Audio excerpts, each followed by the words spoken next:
전의 쇼츠에서 이어집니다. 상계는 같은 종류의 채권, 채무여야 한다고 설명드렸어요.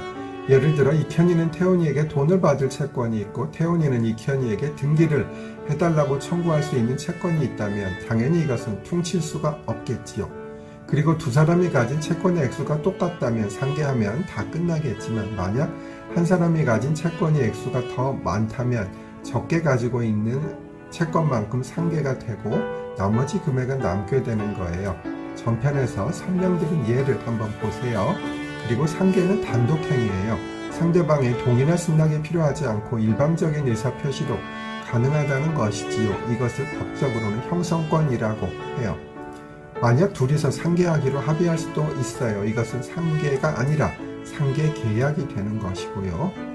상계는 다음 두 가지 기능을 해요. 첫째, 채무 결제 간이화예요.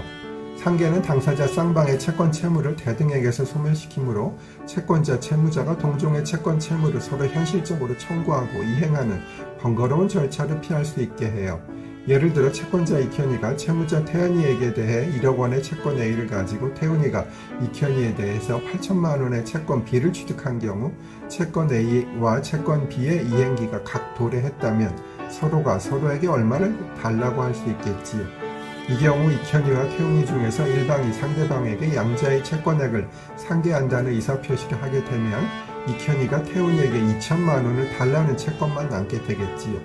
총 합 1.8억 원이 왔다 갔다 해야 하는 일이 단 2천만 원으로 끝나는 간단한 사안이 되는 것이에요. 상계를 하게 되면 설사 상대방이 무자력, 속칭 거지가 된 경우에도 상대방에 대한 자신의 채무를 면함으로써 사실상 무선 변제를 받는 것과 같은 결과로 되는 것이에요. 즉 수동태권의 존재가 사실상 자동채권에 대한 담보로서 기능하게 되는 것이에요. 어려운 말인데 상계를 하는 사람의 채권을 자동채권이라고 하고 상대방의 채권을 수동채권이라고 해요. 이 부분을 상계의 담보적 기능이라고 표현하기도 하고요. 예컨대 이현이가 태훈이에게 1억 원의 채무를 부담하고 있고 동시에 1억 원의 채권을 갖고 있다고 해봐요. 이 경우 이현이가 태훈이에게 상계 의사표시를 하면 사실상 자신이 태훈이에게 갖는 채권을 자신의 채무의 소멸을 통하여 만족을 얻기 때문에 우선적으로 변제를 받는 결과가 돼요. 다음 쇼츠로 오세요. 상계 요건으로 자동채권은 이행기가 도래해야 합니다.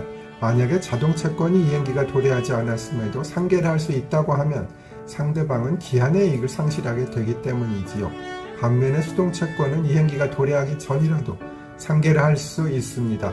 너무 어려운 부분이라 구체적으로 설명드릴게요. 이현이는 태훈이에게 2024년 1월에 1억 원을 받기로 했고 태훈이는 이현이에게 2024년 5월에 1억 원을 받기로 했어요.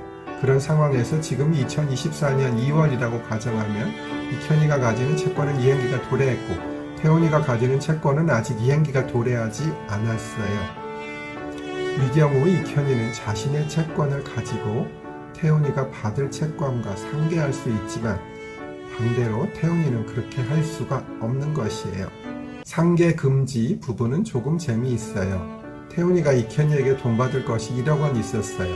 그런데 이현이가 돈도 없고 결국은 못 받을 것 같아요. 그래서 너무 미운 나머지 태훈이가 이현이를 때려서 엄청 다치게 했는데 입원을 하고 치료를 받느라 이현이는 치료비가 1억 원이 들었어요. 그 경우에 만약 태훈이가 자신이 받을 돈 1억 원과 이현이가 태훈이에게 청구할 수 있는 치료비 상당 손해배상 채권을 상계하려고 해도 안 된다는 것이에요.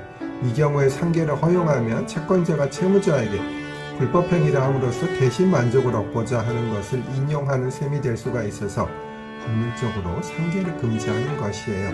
반면에 불법행위 피해자인 이현이가 상계를 하는 것은 가능해요. 그런데 상계가 금지되는 것은 고의의 불법행위로 인한 것이기 때문에 과실로 인한 불법행위 채권은 상계가 가능해요.